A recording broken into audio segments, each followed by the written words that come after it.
The grand halls of Topkapi Palace shimmered under the glow of golden chandeliers. The scent of exotic perfumes lingered in the air, mingling with the quiet whispers of courtiers and the hushed footsteps of servants. To the outside world, this was the heart of one of the most powerful empires in history, the Ottoman Empire, ruled by the great Sultan Suleiman, known to some as Kanuni, the lawgiver, and to others as Suleiman the Magnificent. But beneath the polished marble floors and the silk-draped chambers, the palace was a battleground of ambition, betrayal, and blood. The closer one stood to the Sultan, the greater the danger. Alliances were fragile, loyalties were fleeting, and a single misstep could mean death. Here, friendships ended in execution, and love often led to ruin. The court of Suleiman was not just a seat of power, it was a web of conspiracies where every smile hid a dagger. At the center of it all was the Sultan himself, a ruler unmatched in his vision and military brilliance. But even he was not immune to the chaos that brewed in the shadows of his empire. His closest friends, his most trusted advisors, and even his own sons were drawn into the dangerous game of power. Some would fall by the sword, others by poison, and a few by the whisper of a single word from the Sultan's lips: execute. The palace walls had witnessed it all. The rise and fall of Pargali Ibrahim Pasha, once Suleiman's dearest friend. The tragic execution of Prince Mustafa, a beloved heir whose fate was sealed by the whispers of his own stepmother, and the silent deaths that went unnoticed, the ones that left no marks but shaped the empire from the shadows. This was a world where power was never absolute, and trust was a dangerous illusion. Those who rose too high often found themselves tumbling down, and those who dared to challenge the order of the court disappeared without a trace. In this story of conspiracies, assassinations, and hidden power struggles, we uncover the dark side of Suleiman's reign, the poisoned palace where trust meant nothing, and survival came at a deadly price. The story of Pargali Ibrahim Pasha is one of meteoric rise and catastrophic fall. A man of humble beginnings, he was born a Christian in the Balkans and brought to the Ottoman Empire through the Devshirme system. His intelligence and charm quickly distinguished him, and through sheer talent and luck, he became the closest companion of Sultan Suleiman. From a simple slave, he ascended to the position of Grand Vizier, the most powerful man in the empire after the Sultan himself. But the very qualities that elevated him, his ambition, influence, and independence, would become the cause of his downfall. Ibrahim was more than just a statesman, he was a visionary. He led military campaigns, negotiated treaties, and brought European-style reforms to the Ottoman administration. His power was unmatched, so much so that he was often referred to as Ibrahim the Magnificent, a title dangerously close to the Sultan's own. He built grand palaces, wore robes lined with jewels, and even had his name inscribed on official decrees alongside Suleiman's. To some, he was the empire's strongest pillar, to others, he was a threat that needed to be eliminated. His enemies grew quietly at first. Rival viziers, jealous generals, and conservative clerics who saw him as too westernized. But the most formidable of them all was Hurrem Sultan, Suleiman's ambitious and cunning wife. A former concubine who had risen to become the Sultan's most beloved, she understood that as long as Ibrahim remained the Sultan's confidant, her own influence was limited. The cracks in Ibrahim's power began to show when he started making decisions without the Sultan's approval. His campaign against the Safavids in Persia was costly, his handling of internal politics was increasingly arrogant, and worst of all, he overstepped his bounds by interfering in matters that were solely the Sultan's domain. Some say he even dared to mock Suleiman in private conversations, forgetting that in a palace filled with spies, no words remained secret for long. The final blow came in 1536. On the surface, nothing seemed amiss. Ibrahim was invited to the palace for a customary evening meal with Suleiman, a gesture that had always symbolized their deep friendship. The two dined, reminiscing about past battles and victories. As the night deepened, Ibrahim was shown to his chambers in the palace, a courtesy often given to the Sultan's most trusted officials. But when dawn arrived, the palace was silent. Guards entered the chamber to find Ibrahim's lifeless body. He had been strangled in the dead of night, his fate sealed by the very man who had once raised him to power. No public trial, no official charges, just a quiet, calculated execution. His body was quickly removed, his name erased from official records, and his memory turned into a cautionary tale. Suleiman never spoke of Ibrahim again. Some say he regretted it, Others believe he knew that allowing Ibrahim to live would have meant risking his own throne. Whatever the truth, one thing was clear: no one, not even the Sultan's closest friend, was untouchable in the poisoned palace. The execution of Prince Mustafa remains one of the most tragic and controversial moments in Ottoman history. A beloved prince, a father's impossible decision, and a mother accused of betrayal. This was not just a political assassination, it was a family tragedy that shook the empire to its core. Mustafa was everything an Ottoman heir was expected to be: brave, charismatic, and an exceptional military leader. As the eldest son of Sultan Suleiman, he was widely considered the future of the empire. His popularity among the army was undeniable, and the Janissaries, the elite Ottoman troops, saw him as their rightful ruler. To the people, he was the embodiment of hope, a warrior prince destined to continue his father's legacy. But power within the Ottoman court was never simple. His stepmother, Hurrem Sultan, had different ambitions. A woman of unparalleled cunning, she had risen from a concubine to the most powerful woman in the empire. She had sons of her own, and as long as Mustafa lived, they would never inherit the throne. The empire followed the brutal law of fratricide: only one son could rule, and the rest would be eliminated. Hurrem knew that if Mustafa became sultan, her own children would not survive. A deadly game of palace intrigue began. Rumors spread, letters were forged, and whispers turned into accusations. Reports reached Suleiman suggesting that Mustafa was plotting against him. Some claimed the letters were real, others insist they were fabrications orchestrated by Hurrem and her ally, Grand Vizier Rustam Pasha. If Mustafa was gathering support from the army, was it because he sought rebellion, or was he merely a victim of calculated deception? Suleiman, a ruler known for both his wisdom and his ruthlessness, faced the most agonizing choice of his life. If Mustafa was indeed plotting against him, sparing him could mean civil war. If the accusations were false, executing him would be a mistake he could never undo. The fateful day arrived in 1553. Mustafa was summoned to his father's tent during a military campaign. A royal summons was both an honor and a test of loyalty.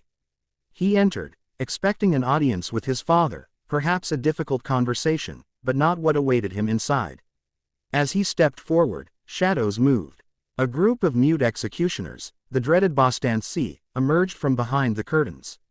Realization struck Mustafa in an instant: this was no meeting. He fought back, struggling against the silk bowstring they wrapped around his neck. He was a warrior, trained in battle, but even a prince could not fight the will of the Sultan. The struggle lasted minutes, the silence in the tent thick with grief and inevitability.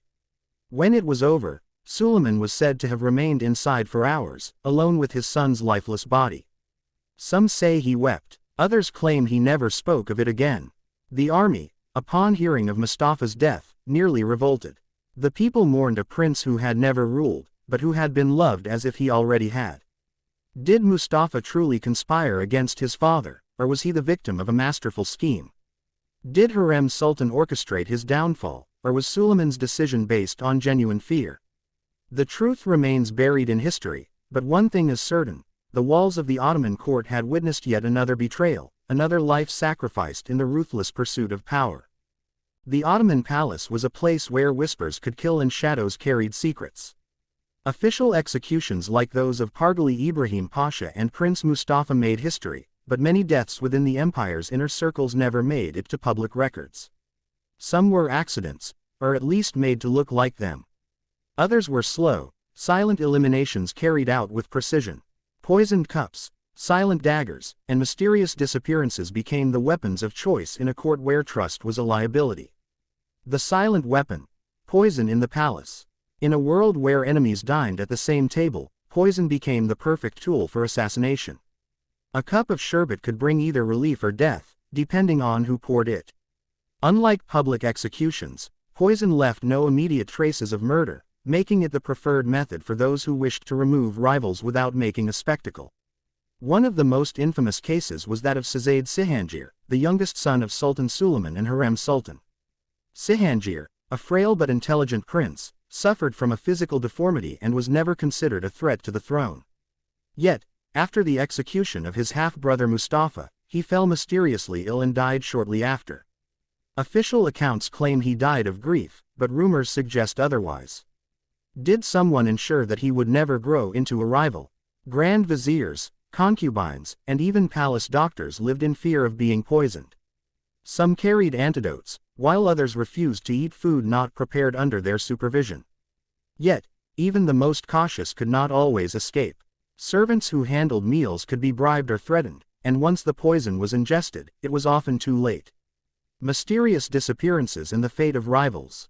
Not every palace murder left a body behind. Some simply disappeared, as if they had never existed at all. Servants who overheard the wrong conversation, advisors who gained too much influence, or concubines who fell out of favor often vanished overnight. The harem, the sultan's private quarters, was both a sanctuary and a prison. Women who once held power could lose everything in an instant. Some were exiled, sent to distant provinces where they would never be heard from again. Others were rumored to have been drowned in the Bosphorus, their bodies weighed down to prevent discovery. The phrase, "drowned in the palace well," became a common euphemism for those who had been silently removed. One such mystery surrounds Mahidevran Sultan, the mother of Prince Mustafa. Once a favored consort, she lost everything when her son was executed. While historical records state she lived out her life in quiet exile, some believe she was poisoned or imprisoned to prevent any future claims to power. The hidden hand of the eunuchs and servants. Not all assassinations were ordered by sultans. The palace was filled with people who held influence behind the scenes, chief among them, the eunuchs. These men, who oversaw the harem and the sultan's personal affairs, knew more secrets than anyone else. Some acted as informants, while others orchestrated assassinations on behalf of their masters. One of the most feared figures was Kisler Aga, the head of the black eunuchs, who controlled the sultan's harem. If a concubine needed to be eliminated or a political rival silenced, he could arrange it without ever being linked to the crime. With access to the most private corners of the palace, eunuchs could slip poison into food, relay false accusations, or ensure someone never woke up again. Even the kitchen staff held power. The chief taster, responsible for ensuring the sultan's food was safe, had to be beyond corruption. If he was bribed or coerced, a single sip could bring an empire to its knees.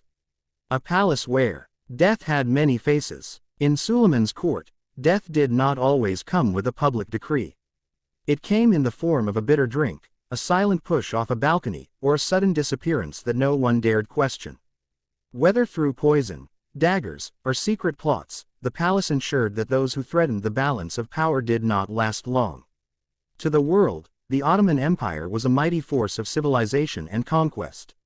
But within the walls of Topkapi Palace, survival depended not just on power, but on knowing who to trust, and who was already plotting your downfall. Who truly controlled the empire? The power behind the throne. To the outside world, the Ottoman Empire was ruled by one man, the Sultan. His word was law, his power absolute. But within the walls of Topkapi Palace, reality was far more complicated. The empire was a vast machine, and while the Sultan sat at its head, many hands pulled the levers of power. Some were visible: grand viziers, military commanders, and religious leaders. Others remained in the shadows: concubines, eunuchs, and secret advisors who shaped the course of history without ever holding an official title. Suleiman the Magnificent was a brilliant ruler, but even he was not immune to influence. His reign was marked by bold decisions, yet many of them were guided, or manipulated, by those closest to him. The real question is, who truly controlled the empire when the Sultan was surrounded by forces pulling him in different directions? The Grand Vizier, the Sultan's right hand or his puppet. The Grand Vizier was the second most powerful man in the empire, serving as the Sultan's chief minister and head of government. He commanded armies, negotiated treaties, and oversaw the empire's vast administration. But his power depended entirely on the Sultan's favor. Pargali Ibrahim Pasha, Suleiman's closest friend, once held this position with unrivaled authority. Some even whispered that he ruled the empire more than the Sultan himself. But his downfall proved that no Grand Vizier was ever truly safe. After his execution, the position became more controlled, with later viziers carefully chosen to ensure they never grew too powerful. Rustam Pasha, who followed Ibrahim, was far less independent. He was deeply loyal to Hurrem Sultan and played a key role in the execution of Prince Mustafa. Was he a man of his own will, or simply an instrument of Hurrem's ambitions. The Grand Vizier may have had the power to govern, but his survival depended on keeping the right allies, and knowing when to step back. Hurrem Sultan, the woman who shaped an empire. Perhaps the most remarkable shift in power during Suleiman's reign was the rise of Hurrem Sultan. No woman before her had ever wielded such influence. From a captured slave to the most powerful woman in the empire, she defied every tradition. She was the first concubine to legally marry a sultan, and the first to involve herself in state affairs with open authority. Hurrem was not just a favorite wife, she was a political force. She corresponded with foreign rulers, advised Suleiman on internal affairs, and played a crucial role in court politics. She had enemies, but she also had allies in key positions, including Rustam Pasha. Together, they removed obstacles to her children's future, most notably, Prince Mustafa. Some historians argue that Hurrem's influence weakened Suleiman, making him more emotional in his decisions. Others believe she strengthened the empire by securing a clear line of succession. Regardless of opinion, one thing is certain, her presence changed the Ottoman court forever. After her, sultans' wives and mothers would never be silent figures again. The eunuchs, the silent masters of the harem. Few groups held as much hidden power as the eunuchs of the Ottoman palace. They controlled access to the sultan, monitored the harem, and carried messages between the most powerful figures in the empire. The two most influential eunuchs were the chief white eunuch, who oversaw administrative matters, and the chief black eunuch, who controlled the harem. The chief black eunuch, in particular, had enormous influence. Since the sultan's children were raised in the harem, he had direct control over the future rulers of the empire. He knew the secrets of the royal family, could manipulate relationships within the palace, and sometimes even played a role in deciding who would become the next sultan. These eunuchs had no families, no heirs, and no personal stake in succession. This made them useful to the sultan, but also unpredictable. Their loyalty could shift, and a powerful eunuch could make or break a ruler's legacy. The Janissaries, the military elite with political ambitions. While palace intrigue played out behind closed doors, another force influenced the empire from the battlefield, the Janissaries. This elite military corps was originally created to serve the sultan without personal ambition, but over time, they became a political powerhouse of their own. Janissaries had the power to make or break a sultan. They had removed rulers in the past, and their loyalty was never guaranteed. Suleiman, despite being a military genius, had to keep them satisfied. The execution of Prince Mustafa nearly led to a Janissary rebellion, as Mustafa had been their favored heir. This military force, meant to serve the empire, sometimes acted as its greatest threat. Any ruler who ignored them risked losing everything. A throne surrounded by puppeteers. The sultan may have been the empire's figurehead, but his every move was influenced by those around him. Some, like Hurrem Sultan and the Grand Viziers, left clear marks on history. Others, like the eunuchs and the Janissaries, worked behind the scenes. Suleiman's court was a place where power was never absolute. The true rulers of the empire were not always the ones who sat on the throne, but often the ones who whispered into the sultan's ear. The palace where trust meant nothing. In the grand halls of Topkapi Palace, where golden domes glistened under the sun and the scent of exotic spices filled the air, power was both a gift and a curse. It was a world where friendships dissolved into rivalries, where family bonds could be severed by ambition, and where a single mistake could mean the difference between ruling an empire and dying in disgrace. For all its grandeur, the Ottoman court was built on shifting sands. No one, not even the Sultan himself, was truly safe. Every victory was temporary, every alliance fragile. The throne was the center of the empire, but it was surrounded by a battlefield where weapons were not just swords and armies, but whispers, forged letters, poisoned drinks, and silent assassins lurking in the shadows. Suleiman the Magnificent, the most powerful man of his time, ruled an empire that stretched from the gates of Vienna to the deserts of Arabia.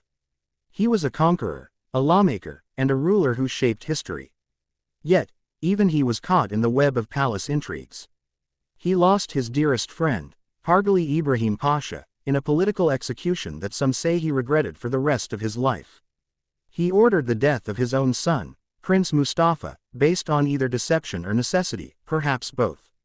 And he watched as his beloved Hurrem Sultan, the woman who had reshaped the Ottoman court, outlived most of her enemies but could not escape fate itself.